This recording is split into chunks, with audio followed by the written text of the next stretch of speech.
Por fin se acabó la espera y tenemos el lado B de 50 años de rock, bandas argentinas fundamentales. Lado B, tenemos la suerte de tenerlo a Daniel Gaguines, periodista, escritor, estudió ciencias de la comunicación. Es una persona que el currículum, leerlo me llevaría un montón de tiempo. Después le vamos a preguntar la enorme cantidad de grandes recitales a los cuales ha asistido. Bueno, sin problema. ¿Cómo estás, Daniel? Muchísimas gracias, chicos. Muchas gracias por la invitación. ¿Cómo andás, Daniel? ¿Todo bien? Bien, bien, bien. ¿Te ha gustado mi remera? Sí, sí, la estoy mirando. Muhammad Ali. Lo tiene acá Cassius Clay, claro. Están cuidando ahí. Sos admirador de... Sí, me gusta mucho el boxeo y sobre todo Ali me parece, amén de... No sé si habrá sido el mejor boxeador de la historia, pero el más importante como ícono social, político y demás, no me cabe la menor duda. ¿Pero vos lo llegaste a ver boxear? No, yo nací en el 72. Ah, por eso me parecía. No, yo soy más de la... ¿Qué pregunta, Pazman? Porque no, parece mucho más joven. Me hace sentir grande ya. Yo me acuerdo la pelea con Bonavena. Sí, que fue un récord en... sí, que Clay le dijo, mejor dicho, que lo iba a voltear en el round 9. Y casi se cae él. Y casi se cae él. Y lo termina, que a Bonavena le recomiendan salir en el 15º round, que ya era una hazaña durarle los 15 rounds. Le recomiendan salir a aguantar, ¿viste? No terminar la pelea. Y él lo quiso noquear y bueno, lo tiró 3 veces y cuando te tiraban 3 veces ya era knockout técnico, ya había terminado. Y además el referee no lo dejaba apartarse a Clay. O sea, Bonavena se caía. Claro, y lo tenía pegado, entonces apenas Bonavena se paraba, el otro ya estaba pegándole, ¿viste? Fue tremendo. Tremendo. Sí. Bueno, pero contanos un poco del lado B. ¿Cómo viene el lado B? Impresionante la cantidad. Bueno, son 50 bandas, ¿no? El lado B te cuento. Te cuento primero el lado A, que va del año 1967 hasta el 85. Son 25 bandas. Y el lado B es del 86 hasta nuestra actualidad, si bien cortamos en el año 2001 con Babasónicos y Jessico. Pero abrimos este lado B con Redonditos de Ricota, después vamos con Soda Stereo, Ratones Paranoicos, Mississippi, etcétera, etcétera. Nosotros elegimos 50 bandas y de cada una de las bandas un disco representativo. O sea que cuando uno compra el libro, el lado B, se lleva toda la colección de esos 50 CDs. Se lleva 25 CDs del 86 para adelante. Claro, está correcto. Y lo que tiene la particularidad del disco es que nosotros hicimos las entrevistas con los miembros de las bandas. Miembro de banda, productor, manager. Más que nada queríamos que el libro fuera una especie de vehículo para que visibilizar a cada uno de los participantes de las bandas. Claro, esto me imagino que debe ser, porque además las bandas han tenido movimiento. Mucho. ¿Cómo eligieron? ¿Cómo hicieron para elegir cada...? Porque me imagino que hay bandas que tienen muchos temas, muchos CDs. ¿Cómo haces para elegir y con qué formación, no? Es muy complicado, entre nosotros mismos hemos discutido bastante sobre quién elegir, qué no elegir. Yo siempre cuento una anécdota.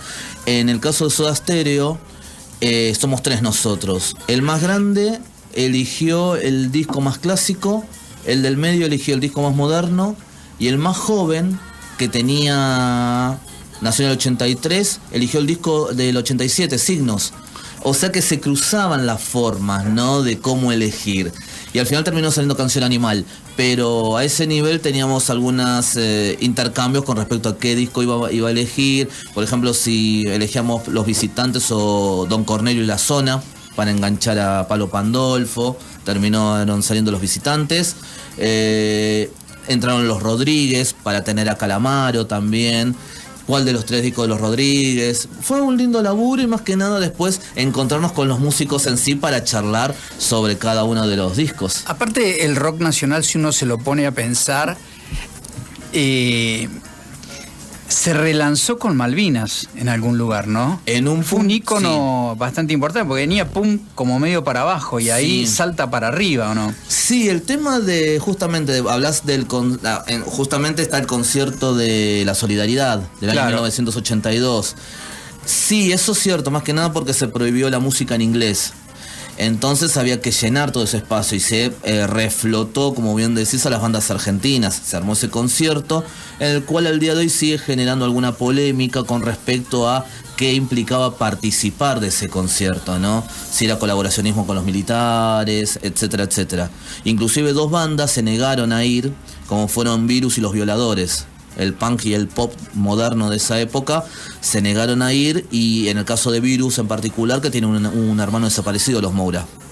O sea que ahí es como no solo que se reflota el rock, como muy bien decís, sino que también se produce un cisma. El rock de antes, por decirlo de alguna manera, con estas nuevas olas que venían llegando con ideas más renovadoras, que al día de hoy se pueden ver tranquilamente. ¿Y aquellas más ideas renovadoras, Daniel? Por ejemplo, en el año 81, 82 estaba Serú Girán, estaba Spinetta Jade, con esa especie de rock melódico, rock extremadamente melódico, ¿no? Claro. Como dicen por ahí, yo tengo un dicho que sostengo: no confundamos seriedad con amargura. Y el rock estaba muy solemne en ese momento. Entonces caen estas nuevas bandas como Virus. Principio de los 80, Principio de los 80. Como Virus, con ese rock, ese pop más bailable. O los punkies como Los Violadores, que venían a decir con represión, a la vuelta de tu casa, en el kiosco de la esquina, que no iban en concordancia con esa música anterior, que era muy bien tocada, entre comillas, y con una densidad importante. La verdad que los chicos querían bailar, querían divertirse, pero querían más ritmo, digamos. Querían más ritmo y no quedarse tanto en esas cosas serias, solemnes, así, de estamos serios, estamos mal. Lo cual obviamente ameritaba el contexto, pero bueno, las nuevas olas venían por esos lados, ¿no? Con ese cambio de mentalidad a nivel... ¿Qué te gusta más a vos? ¿Más más el de los 80 para atrás? Yo soy como estoy en el medio, yo nací en el 72. Entonces, toda esa época la viví, justo estaba en el medio. Y a mí me gusta tanto Serú Girán como Pescado Rabioso, Papos Blues, pero también en su momento fui a ver a Los Violadores, fui a ver a Soda Stereo, más adelante fui a ver Ratones Paranoicos. A mí me gusta lo que sería el movimiento del rock en sí, con sus distintas vertientes. A veces puede ser más melódica, otras veces un poco más arriba, otras veces más metalera, ponele. Pero a mí cuando era más chico era muy consumidor, y muy recitalero, por decirlo de alguna manera. Claro, el recital manda ahí. Sí. Y yo creo también que en el origen incluso hay varios que se describen de distintas formas, ¿no? El lenguaje de Charly García era todo metafórico, pero criticaba en algún lugar. Algunos decían que eso era una forma de haber transado con el sistema para poder seguir siendo el único, y por eso tuvo todo lo que tuvo en su momento de éxito, porque siempre otros se no dice lo mismo. esas cosas... te vendiste. Claro. ¿Qué querés que te diga? No. Pero sí, yo creo que de alguna forma el rock de esa época era una forma de comunicación de una generación que estaba ahí apagada, si querés, o que no tenía la libertad de expresión que tenía, y que estaba dando vueltas. Este tipo de cosas las tocan, las hablan, las cuentan, están dentro de lo que es el lado B. Están dentro, y más que nada están en los testimonios. Por ejemplo, retomando lo que vos muy bien decís, van cambiando de más las temáticas de las bandas. Por ejemplo, ustedes recordarán un tema de Soda Stereo que se llama Dietético. Somos un grupo dietético, queremos una imagen genética, todo eso. Si vos empezás a ver la letra, se está anticipando en el tiempo a lo que iban a ser las modelitos después. Anorexia, etcétera, todo este tipo de situaciones que se dieron a posterioridad. Nada personal, ¿cómo era? Ahora no me acuerdo la letra. Comunicación en off, sin emoción, una voz en off o sea que estaba hablando de las comunicaciones, que por una cuestión generacional, los anteriores no lo iban a ver, pero ellos sí. O sea que van cambiando las cuestiones. Incluso te diría que fíjate cómo Soda Stereo se vestían en el principio, cómo fueron cambiando, ¿no? Bueno, sí. Lo hicieron desde un punto de vista que era mucho más una teatralización, si querés, o una expresión como estaban vestidos. Era muy moderno, ¿no? Era una suerte de punk moderno, si querés, pero medio melódico, exactamente. Claro. Y después por el otro lado tenías a los Redonditos de Ricota, que venían de La Plata y que sus recitales eran alternativos, completamente alternativos. Tenías a Mufercho, los discursos de Enrique Sims, era una cosa más teatral y no solo el recital de música. Por eso, con el paso del tiempo, van cambiando los fans de Los Redondos. La primera época quizás eran más intelectuales, más chicos de universidad, y después van cambiando hacia un público más suburbano, de la periferia. Es muy interesante cómo van modificándose a través del tiempo los recitales, y bueno, en los testimonios eso se refleja. Es más, Tweety González, productor de Soda, en un momento dice, y que tendrá que ser, si lo hubiese hecho en reportaje gráfico, sería el título: el argentino es muy neofóbico, me tiró. Y neofóbico, como decir, esa cuestión de miedo a lo nuevo. Sí. Y al día de hoy sí, somos un poco neofóbicos, ¿no? A ver, me parece que... soy muy fanático de Paul McCartney, de los Beatles, de los Rolling Stones. Y te llenan River. ¿Y las bandas nuevas? Obviamente que cambiaron las formas de acceder a la música. Ahora tenemos internet, bueno, estamos a un clic de distancia, no como en otra época que íbamos juntando pesito por pesito para comprar el disco. Cambiaron, entonces cambian esa forma. Pero ¿no te parece también que ha habido una influencia muy grande en la actualidad, digamos, ya un tiempo atrás viene, que las bandas se vienen desarrollando no para acá, no como una forma de expresar lo que pasa acá, sino es un lenguaje mucho más latinoamericano, si querés, y apuntan más al mercado, están pensando en ese mercado más que antes era... Vos tenés callejeros y salían de acá. Pues tiene razón lo que está diciendo. Claro. Sí, a ver, ahí tenemos bandas, por ejemplo, como Todos Tus Muertos en los años 90, que mezclaban reggae, y con punk. Los Fabulosos Cadillacs también lograron una carrera tremenda en México. Pero Argentina, se puede ver que el viejo rock inglés, de bandas inglesas como los Beatles, los Stones, los Who, que vinieron hace 2 años y llenaron el Estadio de La Plata, es muy fuerte, cosa que no pasa en otros lugares del continente, salvo Brasil, que es otra cosa completamente diferente. Argentina siempre tuvo esa pata puesta con el rock, así con este rock tan particular, y ahora con el tiempo hay una cuestión de melancolía, diría, ¿no? La palabra obvio. Es melancolía. Justamente hablando de la melancolía, por eso el blues también tiene tanto engancha tanto a la gente. Blues como el tango, melancolía, tristeza. Pero ¿qué más melancólico que Lito Nebbia? Por ejemplo, sí. Y ha sido una persona que sigue influenciando de alguna forma, te diría. Y sí, nosotros tomamos a partir de la balsa el momento de inicio del rock argentino, justamente con la balsa. ¿Con la balsa? Sí. ¿De qué año es la balsa? 66, 67. Más que nada nosotros tomamos el disco que es el 67. Claro. Así que nos interesó más que nada enfocarnos a partir de ahí. Ojo, antes teníamos también desde Billy Cafaro, Eddie Pequenino, algunas cuestiones que podrían entrar, llegado el caso. Pero nosotros nos tomamos ese punto y a partir de ahí desarrollamos toda la idea de ambos libros. Y nos da pie para seguir hablando del mundo de la música nacional, rock argentino. Y elegir un CD de cada uno de estos personajes.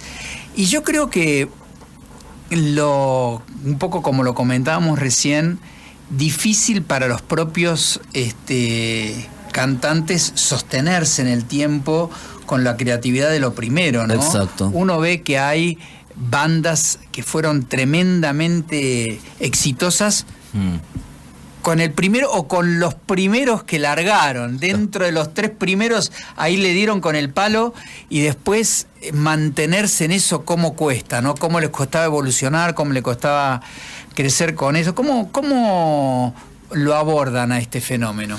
Es muy interesante tu pregunta y un poco lo que charlábamos hace un ratito, ¿no? También no olvidemos una cuestión fundamental: el público.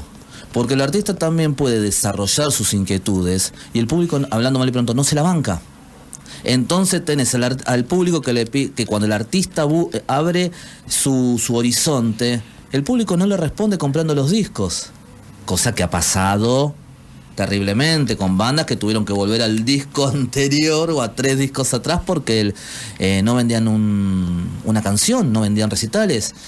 Es todo un tema. Nos ha tocado, por ejemplo, encontrarnos con artistas que nosotros le contamos cuál disco habíamos seleccionado y ellos nos decían, todo bien, pero no coincidimos. Bueno, fantástico. Pero lo aceptaban. Porque nosotros para los discos tratábamos de elegir dentro de lo posible un mix de popularidad, masividad y calidad. Tratábamos de llenar los huecos de la mejor manera posible, ¿no? Porque capaz que lo masivo es tal, pero no es popular. No tiene la calidad. Y no tiene calidad, qué sé yo. Por ejemplo, siempre digo, los Bee Gees de los años 70, de Fiebre de Sábado por la Noche, se la pasaron vendiendo discos a rolete, pero lo único que inspiran es risa al día de hoy. Digo, no trascendieron con esa parte de su carrera. Y tenés otras bandas que capaz que vendieron muy pocos discos y terminan siendo importantes para el desarrollo futuro. Ahora, lo que vos decís, Daniel, para mí también es aplicable a algunos cantantes, ¿no? Sí, seguro. Que se han hecho famosos por una determinada canción y después no se les conoce muchas más. No se les conoce, ¿cierto? Sí. Yo te voy a dar un ejemplo ridículo, a lo mejor, si querés. Hay uno famoso, pelado. Sí. Sí, la chica de la boutique. La chica de la boutique, la vidriera, ¿cómo era? Sí, la chica iba de la yo boutique, paseando, Eleno. vidriera mirando. Claro, eso no está dentro del mundo del rock siquiera, ¿no? No, pero digo, nunca más le conocí, yo particularmente, ninguna otra canción, distinto que yo, César Porredón, que tuvo no sé cuántas canciones exitosas. Te tiro otro ejemplo al respecto. Frank Sinatra. Frank Sinatra tiene un disco que se llama, y que lo recomiendo siempre. New York. No, un disco que se llama A Man Alone. Un hombre solo, de la época de Reprise. Es un disco en el cual Sinatra toma los poemas de Rob McEwen y hace todo el disco con fraseos, recitados y demás. El disco es una gema, no se lo vendió a nadie. ¿Por qué? Porque todo el mundo quería ver a un Sinatra ganador, fachero y demás. Y acá estaba Sinatra triste porque se había separado. Un hombre solo es el título. ¿Quién quería ver a Sinatra así? Nadie, pero el disco es una barbaridad. Bueno, te doy un ejemplo todo lo contrario. Perales. Todas las canciones. José Luis Perales, que a mí particularmente me encanta, me encanta. Sacamos tarjeta amarilla. No, está bien. Es una música distinta. A mí me encanta Perales. Tarjeta amarilla, sí. Pero Perales, la gran mayoría de las canciones es de un perdedor. Sí. ¿Y cómo es él? Pero también hay que ver cómo se construye la carrera, ¿eh? Porque no, está bien. Perales, si para ganar la que ganó Perales, si para ganar la que ganó Perales tengo que ser perdedor, no tengo drama. Yo tampo, No tengo ningún problema. No, pero tenés, por ejemplo, en la selección que ustedes han hecho, tenés cantantes también, ¿no? Por ejemplo, Fabi Cantilo. Pertenece a un universo, pero no ha hecho, me parece, cosas ella más mezclada, digamos. Es más mezclado. ¿No? Aparte, Fabi entra por otro, entra en los testimonios, entra más en los twists. Pero te cuento una anécdota respecto de los cantantes. Charlando con varios de los Cadillacs, con Sergio Rothman, por ejemplo, él nos contaba que cuando iban a Latinoamérica, ellos agarraban todo el público que no podía agarrar Soda Stereo. ¿Por qué? Porque iba Soda Stereo, iba Gustavo, sobre todo Gustavo, con esa pinta de príncipe valiente, con una guitarra, y los muchachos no eran todos así rubios, con rulitos bien bonitos. Entonces, bueno, después de ello venían los gordos, como se denominaban los Cadillacs, y ellos con una música más cercana a lo que era Latinoamérica, con el león, con guiños a la rumba, a la cumbia, etcétera, etcétera, agarraron todo ese público. O sea que por un lado iba Soda Stereo con esa propuesta más eléctrica. Claro, hay uno más intelectual que el otro, te diría, me parece, ¿no? Sí. Hay un fenómeno más intelectual y de música como más armada en el caso de Soda Stereo frente a los otros, me parece, ¿no? Soda tenía otro universo. Público más arriba, digamos, ¿no? Ponele. En cambio los otros iban, ya te digo, mientras teníamos al príncipe valiente por un lado, después teníamos a los muchachos más gorditos, más humildes, que venían a hacer nuestras canciones. Más de pueblo, Más digamos. de pueblo, ponele. Más de pueblo, más hinchada. Exacto. El tiempo nos va corriendo, así que te vamos a llevar algunas de las coberturas que hiciste con YouTube, The Cure, Paul McCartney. Sí. ¿Alguna cosa que tengas para contarnos y recordar? Yo, cuando una cosa que recuerdo, no que cuento, que me pasó y que no lo conté nunca, cuando viene Paul McCartney en el año 2010, hace un tema llamado Helter Skelter, que acá se lo tradujo como A Troche y Moche. Y esto es una anécdota muy personal, ¿no? Cuando yo tenía 20 años, mi primer programa de radio se llamaba Troche y Moche. Y yo lo escuché a McCartney haciendo A Troche y Moche y me puse a llorar como un niño. Me puse a llorar como un niño, pero no, anécdotas, bueno, con The Cure fue un recital también en la cancha de River, excelente. Tremendo. Y ahora la última anécdota que tengo fue el sábado pasado que fui a ver a Los Violadores, sacar al Gran Rex, que se pelearon y cortaron el show antes de tiempo. ¿Qué pasó ahí? Parece... Sí, en las redes sociales están bastante enojada la gente, no entiendo por qué, pero bueno, es un recital punk, se pelearon el cantante y el guitarrista, uno lo mandó al frente porque entró mal en una canción, el otro, el guitarrista, entró con una canción que fuera de tema, y uno se levantó y se fue. Y después no es la primera vez, también la pasa. Esta fue la última vez que... Este sábado. ¿Cuándo fue el sábado pasado? El sábado pasado también pasó, cambiando de rubro, ¿no? En los chalchaleros creo que pasó sí, eso también, ¿no? Sí. Son muy graciosos esas cosas. A veces... yo lo voy a aprovechar, me dio la mierda, porque yo ya estoy harto. Me dio la mierda, sí. Lo más gracioso es que puede entrar el guitarrista, entró Stuka, hizo 2 temas, cantó con la gente, dice, bueno, me despido, chau, hasta luego. Y se fue. Y esto fue el sábado pasado. El sábado pasado en el Gran Rex. Mirá vos. Y hubo gente enojada. De ahora están molestándolos diciendo, ay, están los indignados del Gran Rex y todo eso. Pero es una interna de ellos, cosas que pasan. Nada más que eso. Bueno, pasan en los equipos de fútbol también. ¿Y cómo? Cuando no te pasan la pelota, el otro día, en el River Boca, cómo se pelearon. Zárate con Cardona, claro. Por eso sí. ¿Y cómo consigue la gente esto? ¿Dónde lo busca? ¿Lo googlea? Esto se consigue de la siguiente manera. Esta semana lo estamos repartiendo en librerías de cadenas, por decirlo de alguna manera.